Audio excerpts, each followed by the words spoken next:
What is that like? You're looking at the blood. It's right off the shroud. You're looking at Jesus' blood. And who am I? It hits you that this is something that is beyond your understanding. And it leaves you with that sense of awe because there's this something that's it's incomprehensible. Then you figure, where do I fit in? This is Touched by Heaven, everyday encounters with God at those moments when heaven and earth collide. And we see God, we see his hand reaching out to us, attempting to get our attention, certainly is with the burial cloth, the Shroud of Turin. I'm your host, Trapper Jack. Here's where we talk about encounters with angels, divine intervention, prophetic dreams, visions, near-death experiences. Excited about this because I didn't know until just recently that a fellow parishioner of mine at church, Dr. John Judge, was part of that investigation, late 70s, when this was the last big investigation of the burial cloth, the supposed burial cloth of Jesus. All the evidence is there. All the bad science is now gone. But John, a pathologist, got to look at the blood and some other things, and so we're going to talk to him about that today. But just hearing his experience is worth a little trip here. You're a doctor, right? Officially, you're still a doctor? Well, they haven't thrown me out yet, but they haven't found out about me either. After 92 years, they still haven't figured you out, man. No.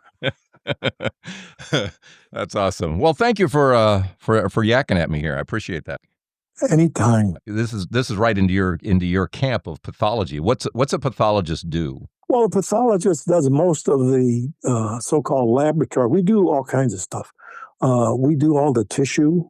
We make the diagnoses from of the type, whether it's malignant or non-malignant, or blood types or blood chemistry. Everything that involves testing of a human it goes through pathology. This is a topic that just kind of stays with you after you've been on this project, doesn't it? It really does. That's one thing. Things come and go, but this one stays with you. How did you get asked to be a part of this? Well, I heard about it, and when I finally met Dr. Buckland, who was a very gracious guy, and he was one of the original invitees of all the medical people to go to Turin. And I was aware of it because he had published several things in pathology journals. I approached him, and he was very gracious. He said he was happy to have, other people interested, especially pathologists. And then what did he tell you your role was to be? What did they say? Here's what we want you to do, John. Well, they gave us some of the sticky tapes, and they were more interested in whether or not, they've had a lot of analyses and stuff, was particularly for the blood. Number one, what type it was, and number two, was it really human? And what did you find? That it was human blood, and that it was AB. Maybe since then, of course, now they can see it's human blood, and it seems to have a mom, but we can't quite figure out dad. Because that was kind of later in a lot of these like Eucharistic miracles. It's like, wait, we got mom, we got the X. It's the Y we're having problems with here, right? That's exactly right. And you mentioned the sticky tape. So part of your investigation was they'd put this sticky tape on the burial cloth, the shroud, pull it up and see what they got, right? Right. Yeah, it went all over the place. Then they used it in a lot of the analyses, different chemical, everything. The word shroud means burial cloth? Yeah, it's an old term because that's what they used to, cover bodies with. They were enshrouded. And what year did you do this? I forget. It was the late 70s. It was 78, 79 in that era because Sturp, I think, went to Turin in 78, and they were invited. They were asked by the Vatican because for that very reason. There was so much controversy, and there were books for and against and all that stuff. And who stirps, or what stirps?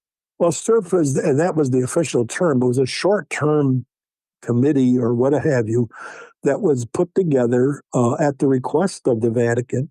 And these guys, a lot of them were all from U.S. government jobs with the Los Alamos and the different things. Well, does STRP stand for something, those letters? Well, it's the Shroud of Turin research project. There you go. But in fact, from John Paul's standpoint, he wanted it once and for all. Is this an artifact? Was this a painting? There's been all sort of allegations, for and against. So they put together this group, and there were 33 of the original, all of these people. In fact, Dr. Buckland was the medical examiner for the county of Los Angeles. So you had believers, you had non-believers, you had medical people. Yeah. These were experts in various aspects, and they were asked, okay, and they gave them, I think it was 4.5 days, day and night, to do what they were going to do. Which isn't a lot, is it? Or is it? No, it really isn't, because they had to cram everything. It was in 24-hour days. So they did literally over 100,000 different exams, different tests. It took them a month to put their stuff together and say what they said what it wasn't, but they didn't know what it was. So they knew it wasn't a painting. Right. And they found out it was real human blood, and it was type AB. And all that stuff. Interesting that the markings of this man who was crucified, there are some typical markings that of these crucifixions that lasted till the early 300s or so. I mean, like the nails through the hands, the nails through the feet. But what was unique was the spear wound. Yeah. Unique was this. It wasn't even a crown of thorns, more like a helmet of thorns. Did you guys look at that at all? Oh yeah, because Dr. Soens, the latest guy, he's the Dutch guy, showed that this was more of a cap. In other words, it was plated from these thorns and just jammed on his head, and the markings were from the stickers were applicable over the whole head and the back of the head. And generally, if you were going to flog somebody, you wouldn't also crucify them, because that was like a punishment unto itself. And obviously in Scripture, it talks about how Pontius Pilate is like, okay, see, did it, see? And it's like and the crowd was still a little bloodthirsty. So, so there was also carry the cross and be crucified. So that's also unique, isn't it? Oh yeah, they said that it was the custom. They never ever would whip somebody before they crucified him, because the whole idea was to have him die in agony over a long period of time. It was psychological. What was at the end of these whips? What did they put on there? Well, they were actually, most of the time with the Romans, they were little dumbbell-shaped aspects of lead, and they were tied to the ends of the flagrum, the horsehide whip. And so actually, you can see the imprints of these on the shroud, and they match perfectly. You can tell that this thing, the flagrum, had these pellet type things on them, was designed to dig and cut flesh. How many times was he whipped? Well, we don't know exactly, because when Bob Buckland did this, there was over 100 strikes. But see, flagrums had either 2 or 3 thongs. They used both types. But he was sure that because of the angles, it was done by 2 individuals on each side of him. He was beaten from both sides. He was tied to a post. So the Passion of the Christ, the Mel Gibson movie with Caviezel, they did that accurately. Very much. Yeah, that's well known. How big is this burial cloth? It's 14 feet 3 inches by 4 feet 7 inches. And so there's a certain way that they'd put the body into this wrap him in it. Yeah, it was like as if they would lay him on the bottom and then covered it from the top on the U. Okay, so you got the full you got all the markings from the front of the body and the back of the body this way. Right. Okay, where did it first pop up that it was even a thought? Well, the history is in 1359. It was showed up in Lorraine, France, and that dated back because when they sacked Constantinople, even though it was a Christian city, there was a lot of, because the Eastern, Western type of things. These were brought by a French knight. He brought it back to France. after the Constantinople, because it was thought to be there because of the Saracens, that they kept moving it for safety. But when the Crusaders raided Constantinople, this French knife brought it back to France. And then we know since 1359 that it's been there in Europe. Has it survived fires? 3 different fires. You know, the first time in Lorraine, it was in a small church. And apparently because the bishop said it was a fake, it was an artifact. But it was in a silver reliquary. It just folded up. And mysteriously, the church burned down. Well, 2 seminarians risked their lives and saved it. They went in and got it. And it was so hot that it melted the silver. And that's where the original holes appear. And those were the patches you can see that the poor Clares applied in France. Why did they need to do that? Why didn't they just let it be? It's like, okay, it's got holes in it. Well, because again, and they just repaired it because they used to display it. One of the things which is sort of, again, it cements it, biblically, we're told about the face cloth. And and in Greek, it was called a sudarium. All the biblical accounts said that when Peter went in there, he saw that the linen was folded, but the cloth was separate in a ball or something. Right. They call it the headpiece. Headpiece. And they used to do that. Apparently, in Jewish celebrations, they would cover the face. Anything that touches a dead person is considered unclean. What was poor Peter going to do? This was the cloth that Christ was on, but it was in the Jewish stuff because they were all practicing Jews. What would you do with these? And so that somehow they got separated. Its history is documented. And finally, it ended up in Spain. It has human blood and it is AB, but it matches perfectly. It had to come from the same corpus that was originally was put on the shroud. And over all the centuries, they have uncovered thousands and thousands and thousands of burial cloths all over the world, right? Oh, yeah, no question about it. But there's this one particular burial cloth that just seems to be a little different, yes? Oh, yeah. Oh, yeah. So talk about that. What makes this burial cloth a little different? Well, in all aspects, regardless if you have faith or no faith, there are so many things in it that are even inexplicable today. That we're just beginning now with quantum physics and stuff to try to understand this stuff. And a lot of the physicists said the type of mechanism necessary to make this type of, image is impossible by today's means. I mean, we don't understand. This image on the shroud, again, very unique. No, they've tried to duplicate this, what do they call it, kind of an oxidation, dehydration, whatever it was, that left this discoloring on the shroud. Explain this, and you really couldn't see it fully until 1898 when they took a picture and then just looked at the negative when everything's reversed, and then it really popped, right?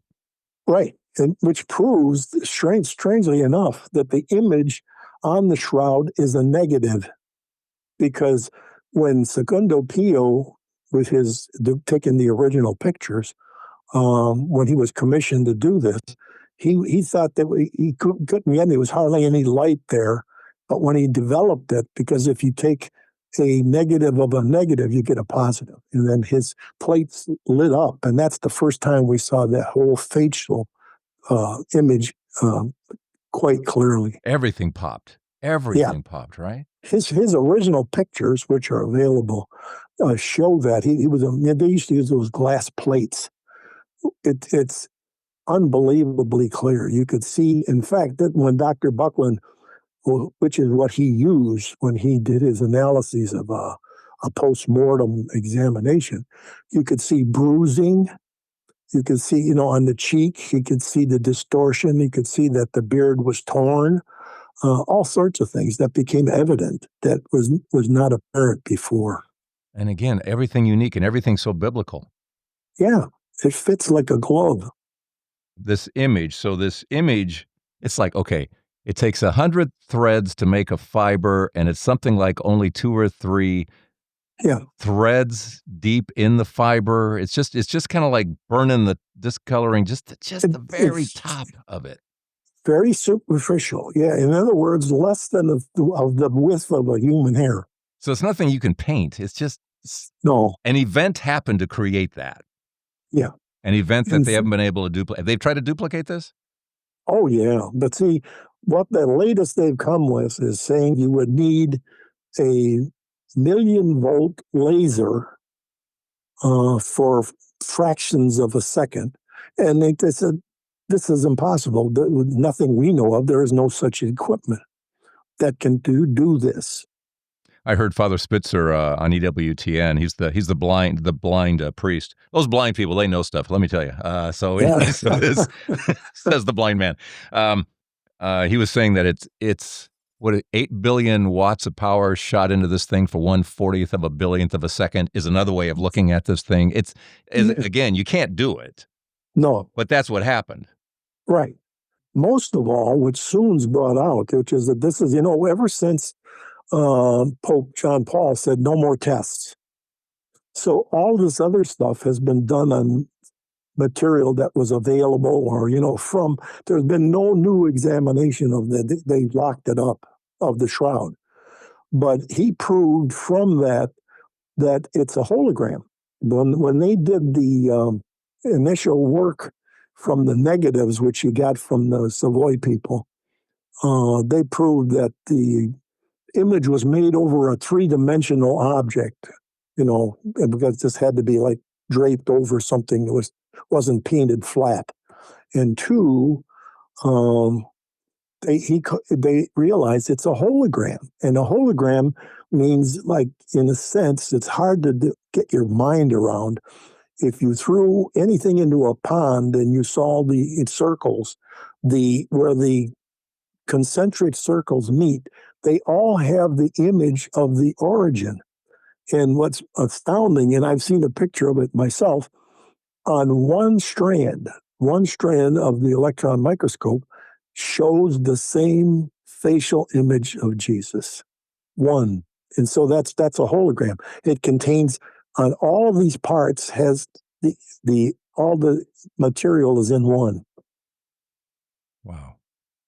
That's hard to, as I say, hard to get your mind around. I don't even understand what you said. That's the kind of wow I'm giving you. It's like, wait a minute, I have one strand shows. Yeah. What does that mean? What do you mean one strand shows the face? Well, in other words, all of the factual aspects is contained all over the place. It's in every one of those pixels. That's why it's a hologram. So you're getting the ripple. Is that what you're looking at, the ripple? Yeah, exactly. If you like to say, on a ripple where the circles touch one another, and they explain this like in terms of physics that I don't understand. All of the laws of physics turn around; they don't apply to what we know to the 4 dimensions: time, width, breadth, and all that stuff. This is beyond what we understand as humans. I'm always intrigued by how many times the question is asked about, is faith and science opposed to each other? And if you just look at cases like this or Eucharistic miracles, God made the science, and he's showing himself through the science. They're not opposed at all. No, that's exactly right. In our hubris with the human elements, we think we already are ahead of him. We're far, far behind them. And it's emerging, and you're absolutely right. Let's pause right about here, then more about the Shroud and Dr. John Judge, pathologist, and a quick Patreon shout out to Zoltan Jaska. Thanks, Zoltan. Early on, he was one of our earlier episodes. Along the way, he met Mariana, originally from Romania, and now he proposed on the podcast. That's a long time ago. And now my son is also about to marry someone from Romania. What are the odds here, Zoltan? Hey, Trapper, how you doing? Good. Where are you? We're in Monterey. You say we. Does that mean Mariana? Yeah, she's sitting right next to me. How you doing, Mariana? Hi, hello. And you're our Patreon shout out this week, so I just thought might as well make it personal this time. Your job, what you're doing, spreading the word of everyday miracles. It's just so important. Thanks, Zoltan. You're invited to the wedding. You just happen to be driving through with your truck and Mariana. Anytime. Thanks for the Patreon help. You come here to this episode, 378 at touchedbyheaven.net or directly to patreon.com and search for Trapper Jack. And we thank you so much for that. Let's get back now to John Judge here on Touched by Heaven, Everyday Encounters with God. And one of the things that Touched by Heaven is all about, we're all about how God is speaking to us and all these things. So what I guess what I understand it, but I don't understand it, is that when you have all this kind of evidence, it's one thing on Easter Sunday to say, Christ is risen, but then to be able to say, let me show you on our screens we have here, or just describe it. There is this physical evidence, that somebody with a spear wound and a helmet of thorns and no broken bones and everything that's scriptural and a torn beard that somebody was plucking at and all of that. Right. And somehow the Prince of Peace, here's another part we should talk about. I've heard someone who's an expert in the Shroud also mention how if you go into like concentration camps and somebody was tortured to death, you will see a tortured face. You'll see a tortured face. They died with a tortured face, and it just stays there. And here's this man who was tortured beyond all torturing, and it's this peaceful. Yeah, in fact, Buckland commented on that it's almost a serene look. And as you say, it'd be completely different from somebody who died in agony. And we know he did. Yeah. It was nothing but agony. That's it, And somehow that face, it's mind-boggling. It's mind-boggling. Yes. It's hard to, it's hard to really try to comprehend. You have to not want to believe. Well, that's right. I think he makes it almost impossible because if you eliminate everything else, that's what's left. And carbon dating was the only thing that was off, really. It was the only thing that was off, right? Right. And now they've thrown that bad science out, so, okay. Yeah, that's right. You're left with, here it is, folks, here it is. Tell me what it's like. You've been sent these sticky tapes. That's all you got you just got the sticky tapes, right? In fact, I had to return all of that stuff, but we did because you destroy a lot of that when you do the analyses. You have to, dissolve it and do all that stuff. Oh, come on. You put some in your pocket and went home with it, didn't you? You have it sitting in the dresser somewhere, right? I wouldn't have dared. I mean, just a little snippet to say, I got a little bit of Jesus here, just a little bit. I had no such illusions. I would have been scared to death. All of a sudden, your dresser starts glowing, stuff like that. Just God saying hi. Yeah. Yes. But you're looking at blood, and it's type AB, and it's all matching up with all the things that and you're looking at a piece of Jesus. Well, that's right. It's true. This is the, it's beyond, well, see, this is where, when you no longer can explain stuff in our terms, where I figure when I say there's no wiggle room, you have nothing left. If you can't explain it in terms of our scientific stuff, then it's got to be metaphysical. It's spiritual. It has, something that's beyond our capacity to understand now. Did you have time just to sit and look at something and it's almost like, we're both Catholics, so you sometimes sit in a church with a host in front of you and it's Jesus. Mm-hmm. And you're just sitting there as he's looking at you and you're looking at him and you realize, but you're looking at, you're looking at physical evidence here of this man who walked around a couple thousand years ago and he bled that for us on a cross and all of that. Did you have a chance, an opportunity just to sit and look and adore? Well, I must admit, when you have self-doubts, it's like, number one, why am I here? What am I doing with this stuff? And who am I? You know, it's that sort of type of thing. It's like almost, I don't know. I don't know if you can explain that. It's suddenly like it hits you that this is something that is beyond your understanding, and here you are, you're dealing with it. So while you're looking at it, there is that part of you that says, is it? It is. Is it? Yeah. It is. Yeah. Right? Well, that's it. It's because, and it leaves you with that sense of awe because there's this something that's it's incomprehensible. It's, how these were made when you know about all these other aspects of it that are something that we can't explain. Then you figure, where do I fit in? It's funny. This is maybe a horrible analogy, but I'm reading a book right now written 35 years ago about Michael Jordan. Mm-hmm. Who was a god in basketball, right? There was the NBA, and then there was Michael Jordan.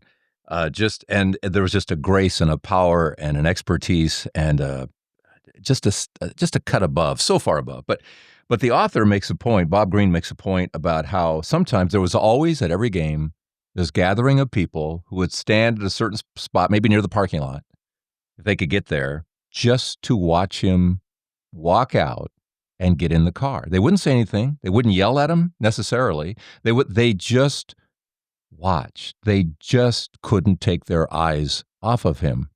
Mm-hmm. And that's in human terms. Yeah. And then you got the one who created Michael Jordan, through whom all things are created. Yeah. And again, you're looking there going, is it? It is it? And I'm just trying to put myself in that spot of, wow. And we should all do that as we look up at the host too. We should all be doing that same thing. We take it so that's Jesus. You know what I mean? So yeah. Well, I because unless you have more the people who really intensely like as you say, in adoration, to look at the host or whatever. Very few people really go through that. We go through the motions and stuff, but especially now, we've sort of, as a society, moved away from the usual adorations and stuff. Now the church is beginning to sort of encourage that again and to do that. But I do think with the advent of so many of these breakthroughs scientifically, we've gotten an idea that science can find out about everything and it explains everything. But if you had this type of experience, you realize that this is way beyond human science, but people don't think that way. We're thinking that science has all the answers. Right. And if there's one thing we know about science, and you know this too, if there's one thing we know about science is that it's wrong a lot. Oh, yeah, well, that's right. And true science believes that you keep doing stuff until it's disproved or proved or whatever, the testing type of things. But we've gotten acclimated to the idea that, as you say, that ultimately they're going to explain everything through science. Whenever you've had other types of experience, you realize that's not true. In terms of so much of it, with the evolution of stuff, look at just to use the analyses of say medicine in 1900 versus today. It's hard to believe, some of the stuff that they did because that was their science at the time. Yeah. What haven't we talked about in terms of the shroud of? Well, I do think in terms of scientific proof, I think there's no question that it has sustained every single challenge that was brought against it as to its authenticity. In other words, all of those things completely duplicate what we learn biblically.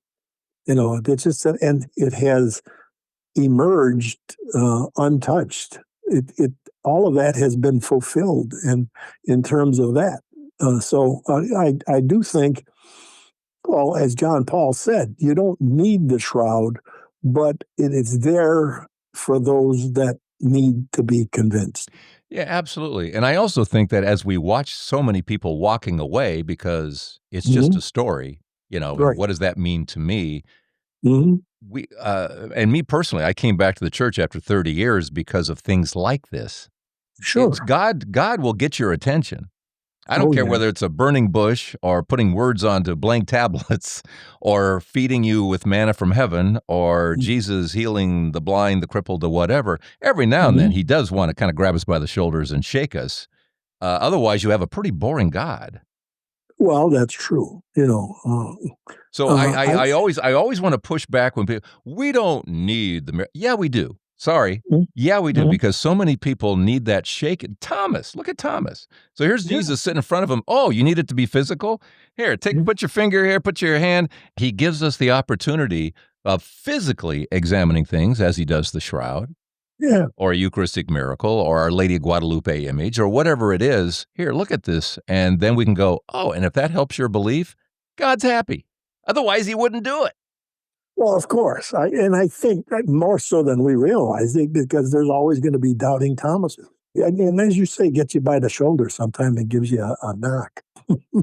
I found that out when I was an intern. I had an experience where during heart surgery, and I was an intern. You're at the low of the low.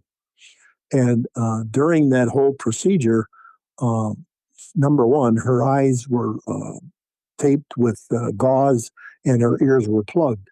During the open heart surgery, Dr. Cross did it, and that was in its infancy. What was the surgery, though? What was it? Open heart, because the lady had a valve replacement, and that was way before they'd done all this stuff. Right. They had this. That's when they opened the heart physically, and when they sewed it back together, because they stop it and put her on the heart pass stuff, they would put a small electric charge to it, and the heart would start beating again. Well, it wouldn't start, and everybody and Dr. Cross was starting to lose it a little bit. And I'll never forget this, because one of the circulating nurses tripped on the anesthesia machine, which was like rollers at the head, and he let go with 4-letter words and all kinds of stuff. Well, anyway, the head resident, he went and got a syringe and put epinephrine in it, or he stuck it in the ventricle, and it started to beat, which when everybody relaxed, then it was beautiful. Well, later on, when that lady who recovered beautifully said, "Doctor, can I talk to you?" Well, we're big man, but when you're an intern, they call you a doctor. It was great. She says, "Can I tell you something?" And I said, "Sure." She said, "I didn't even tell my husband. He would think I was crazy." She said, "I was watching. She was out of her body. She was up by the lights." She said, "I was looking at it as if I was looking at a TV show." She said, "And I never felt so good in all my life." She said, and and then she saw what was going on, and she knew, she heard everything. And she said, when that doctor put that needle in the heart, she says, "I felt this pull." And she said, "I didn't want to, but I had to go back in my body." There's no question in my mind, because she repeated everything that was said and done, and she saw everything. She said, "That poor nurse," all that jazz. Now, here's a lady that her eyes were taped and her ears were plugged, and she saw all this stuff. So that, for me, started, I said, I began to have a much, much more realistic attitude toward, mysterious or things that are out of the ordinary realm. Wow. What a great experience for you. Yeah. This is stuff that's beyond our capacity to really show or understand. Wow. Well, this has been a delight, Doctor. Been a delight. Oh, I've been blessed. Let me tell you that. I thank God every day. Okay. Yeah, Okay. and I appreciate the opportunity. I love to talk about the shroud. Yeah. I always ask my guests, what's the takeaway? So when we look at the shroud, when we look at your life, when we look at all the experiences you've had, what do we walk away with? God is good. 3 words. That's it. And I don't know how many people just said all the time, but they finished your sentence. That's right. No question about it. And thank you very much. Have a good day. You too. I know. Wow, so cool. Thanks, John. Dr. John Judge, pathologist. What's your story? Let me know here at touchedbyheaven.net. Thanks for the Patreon help, patreon.com. Thanks for keeping us a 5-star podcast right there in your podcast app. Appreciate the ratings and reviews, and we'll see you next week here on Touched by Heaven. Everyday encounters with God. You know, miracle stuff. It's amazing, isn't it? How many episodes have we done so far? 378. John, how do you explain something like that? Something that's beyond our capacity to understand now.